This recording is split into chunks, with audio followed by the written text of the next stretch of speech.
Imagine standing on the edge of a battlefield that history never gave us. On one side, the Spartans, bronze shields glinting in the sun, phalanx locked tight, spears bristling like the teeth of a giant beast. On the other, the Vikings, cloaked in fur, eyes blazing with frenzy, axes raised as war horns echo across the wind.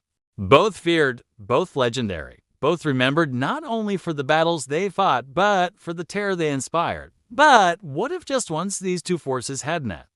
Who would truly deserve the title of history's real wolves? This is more than a clash of warriors. It is a clash of civilizations, of values, of philosophies about life and death. The Spartans lived and died for their state, molded from birth to fight as a unit. The Vikings lived for the thrill of conquest, driven by hunger, greed, and an unshakable belief in fate. To compare them is to compare two visions of human ferocity, one built on discipline, the other on chaos. Which would you bet your life on? Let us begin with the Spartans. Their society was unlike almost any other in ancient Greece. From the moment a child was born, his fate was measured against the needs of Sparta. Infants judged too weak were abandoned. Boys who survived were taken from their families at 7, placed into the agage. A brutal system of training meant to strip away weakness and forge steel out of flesh. They learned to fight, to endure pain, to go hungry and cold, to lie, to steal, and to survive. By adulthood, they were warriors not simply by choice, but by definition. Their lives belonged to Sparta. This collective spirit is what made them so powerful. The phalanx, their signature formation, was more than a tactic. It was a reflection of their society. Each man's shield overlapped with the one beside him. Each spear thrust forward as one. Each warrior was only as strong as the man next to him. This created a unity that was nearly unbreakable. The Persians learned this at Thermopylae, when a few hundred Spartans stood against tens of thousands and still held the pass. Now turn to the Vikings. They were not bred in the same way. They were not raised in a state-controlled system. They were farmers, traders, explorers, but also raiders. Their ferocity came not from institutions, but from culture, from a worldview shaped by harsh landscapes, brutal winters, and a belief that death in battle brought the greatest reward of all entry into Valhalla. Unlike Spartans, who lived for the collective, Vikings fought for glory, for loot, for personal honor. And yet, their chaos was no weakness. In fact, it was their strength. The unpredictability of Viking raids spread terror across Europe. No coast was safe. No river was secure. They struck where least expected, moved swiftly, and vanished before organized resistance could gather. Their warriors were known to work themselves into frenzied states. The berserkers, men who fought with such wild abandon that they seemed almost inhuman. Picture it, a disciplined Spartan, shield locked, waiting for the order to thrust his spear. Now picture a Viking berserker charging through them. Lines, axe swinging, eyes wild, pain ignored, every strike driven by madness. Which image terrifies you more? Yet we cannot answer this question by comparing images alone. We must dig deeper into the weapons they wielded, the armor they wore, and the strategies that defined them. A Spartan's primary weapon was the dory, a spear about 7 to 9 feet long. It was designed for formation fighting, to keep enemies at a distance and strike in unison. His secondary weapon, the short sword called the xiphos, was deadly in close combat but less elegant than the Viking axe or sword. Most importantly, the Spartan's defense was his shield, the aspis. Large, heavy, and round, it was the anchor of the phalanx. Vikings, on the other hand, carried round wooden shields too, but lighter, faster, and less protective. Their primary weapons were axes, spears, and swords. The axe, in particular, symbolized their ferocity. It could smash through shields, cleave armor, and shatter bones with brutal force. While Spartans excelled in discipline, Vikings excelled in shock and brutality. Their weapons reflected this difference. But weapons alone do not decide battles. Tactics matter, and here the difference grows sharper. Spartans thrived on order. They fought best in narrow passes, where the phalanx could not be flanked, where their discipline made them invincible. Vikings thrived on surprise, on mobility, on attacking when least expected. They were seafarers, masters of the long ship, able to strike and vanish like wolves in the night. So what happens when the wall meets the storm if Vikings charge head-on into a Spartan phalanx? They might shatter themselves on the shields, but if the battlefield were open, if chaos reigned, the Vikings might find cracks, slipping into the weak spots, tearing the formation apart. Now, ask yourself, which kind of warrior do you trust more, the one who stands unbreakable in the line, or the one who fights like a wild beast, unpredictable and terrifying? The answer is not obvious, and that is what makes this question so powerful. It forces us to look not just at warriors, but at what we value in strength itself. And here is where we must step into their minds. The Spartan did not fight for himself.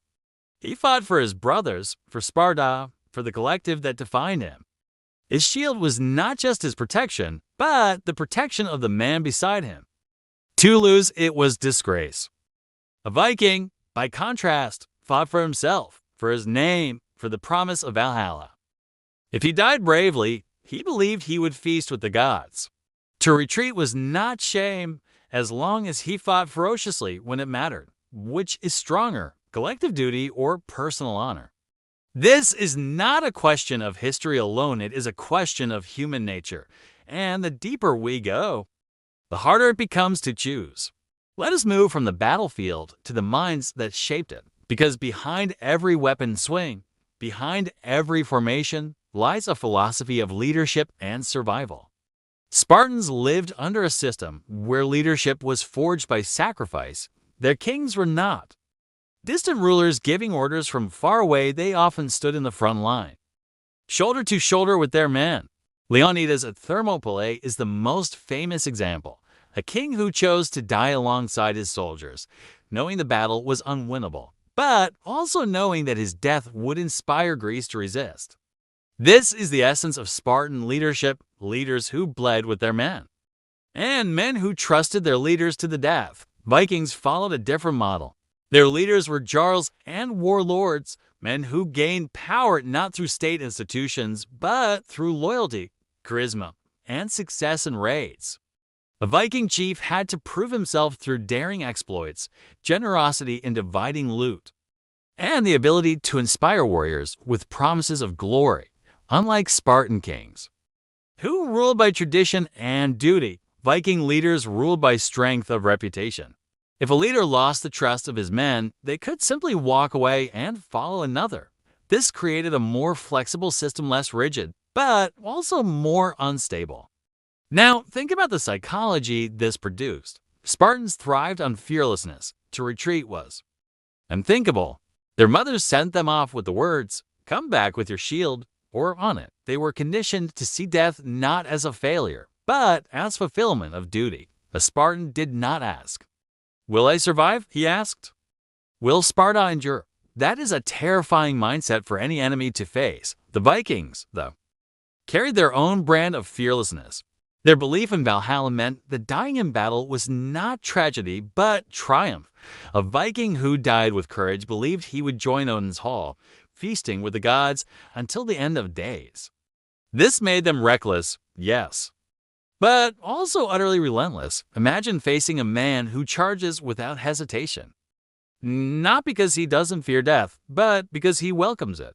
So, whose courage is stronger, the Spartan who fears shame more than death, or the Viking who views death as the highest reward? Both are terrifying, but in very different ways. Consider also the role of discipline. Spartans were the embodiment of order. The phalanx was not just a tactic, but a way of life. Every man relied on his brother. The shield protected the man next to you more than yourself. If one faltered, all could fall. This created a unity that was nearly impossible to break on flat, narrow ground. Vikings, on the other hand, thrived on chaos. Their raids were not orderly formations, but sudden storms of violence. They struck like wolves, overwhelming with speed and ferocity. In open, shifting battlefields, their unpredictability was a weapon as sharp as their axes. Now picture this clash. Spartans stand shoulder to shoulder, shields locked, spears out, a wall of bronze. Immovable. Across from them, Vikings roar, axes raised, charging with fury. the first wave crashes. The Spartans hold. Viking bodies fall, blood staining the ground. But the second wave comes harder, more frenzied. They do not retreat. They do not hesitate. They throw themselves against the line with abandon. How long before cracks appear? How long before one shield slips, one spear breaks, one man falters under the relentless storm? And yet, how long before Viking fury burns itself out? The berserkers fought like demons, but their madness could not last forever. Spartans trained for endurance, for long hours of holding the line, for battles that tested not only strength but patience. Would Viking chaos explode and then fade, leaving disciplined Spartans to press forward? Or would Spartan rigidity fail to adapt to the storm, shattering under unpredictability? There is no easy answer, and that's what makes this comparison so haunting. It is not just weapons, but the psychology of war itself, order against chaos, discipline against fury. And it is also about culture. Spartan society revolved around war. Men were warriors. Women were mothers of warriors, and everything else arts, trade. Philosophy was secondary. This made them unmatched on the battlefield, but limited in other ways. The Vikings, by contrast, were not only raiders, but also explorers, traders, settlers. They carved out kingdoms in England, Ireland, and beyond. Their ferocity was balanced with adaptability. Their chaos with ambition. Which legacy do we admire more, the purity of Sparta, focused entirely on war, or the versatility of the Vikings, who lived as farmers and traders when not wielding the sword? Leadership, culture, and values shaped not just how they fought, but why. Spartans fought to preserve Sparta itself, to defend their way of life. Vikings fought to expand, to raid, to claim glory and wealth. One side fought with the desperation of defense, the other with the hunger of conquest. And when defense meets hunger, when order meets chaos, which prevails? It depends not just on strength, but on circumstance. A narrow mountain pass favors the Spartan. A wide, open field near the coast favors the Viking. A long campaign might favor the Vikings, who could strike and retreat. A short, decisive clash might favor the Spartans, whose unity could overwhelm before chaos took hold. And so the question deepens. This is not simply Spartans versus Vikings. It is discipline versus frenzy, loyalty versus ambition, structure versus freedom. And maybe that is why this debate matters. Because in choosing a side, we reveal not just what we think of them, but what we value in ourselves. Now we come to the heart of the debate, the question that lingers after every clash of words and every imagined battle. Who were the real wolves of history, the Spartans or the Vikings? To answer, we must look not only at how they fought, but at how they lived, and more importantly, at how they died. Death for a Spartan was communal. To fall in battle was to fulfill one's role as part of Sparta itself. A Spartan who retreated in shame was worse than dead. He carried dishonor that poisoned his name and his family. This is why they could hold a pass against impossible odds, why they could march into certain death without hesitation. For them, survival without victory was meaningless. Death for a Viking was individual. It was about his own honor, his own path to Valhalla. A Viking could fight with reckless abandon because death itself was not defeat, it was reward. 2. Die with an axe in hand meant eternal feasting, eternal glory. This personal embrace of death gave them their fearlessness, their chaotic energy. So, which is stronger? The communal duty of the Spartan or the individual ecstasy of the Viking? Think about how the difference shapes a battle. The Spartan fights because he cannot shame his brothers. The Viking fights because he wants to impress the gods. Both motivations create warriors who do not break easily. Both create men who see the battlefield as destiny. Now let us look at the tools of destiny. Spartans carried bronze armor, heavy shields, long spears. They were a fortress on legs. Vikings carried lighter shields, axes, and swords. They were storm, fast, and brutal. One was made to endure, the other to overwhelm, and yet, in history, both proved unstoppable in their own context.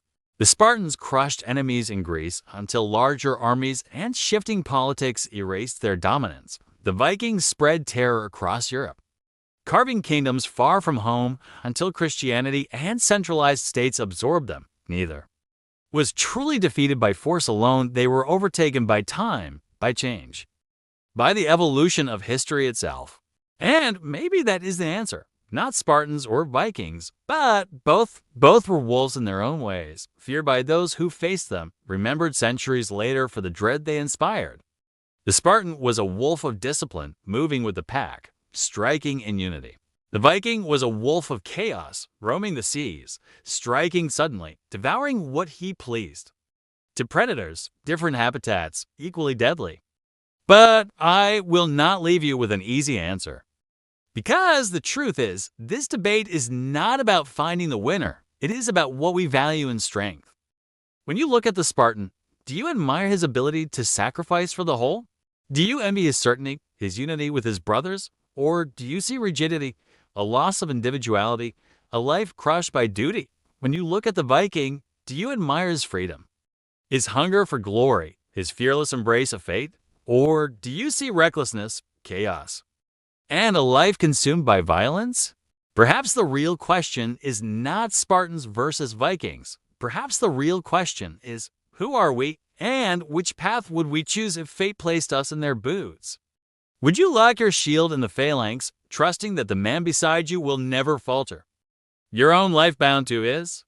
Or would you paint your face, raise your axe, and charge into the storm, seeking your own glory even if it meant death? Neither choice is easy. Both require sacrifice. Both demand courage. And maybe that's the lesson, that greatness, in war and in life, can take many forms. Sometimes it looks like order, sometimes like chaos. Sometimes it looks like Spartans, sometimes like Vikings. And so I leave the question to you. Imagine the battlefield. The Spartans stand in their unbreakable wall. The Vikings roar as they rush forward. The clash shakes the earth, bronze against iron, order against fury. Who do you see standing when the dust clears? Whose banner do you imagine flying above the carnage? Whose howl do you hear in the night, the chant of Sparta or the roar of the Norse? Tell me, who do you believe were the real wolves of history?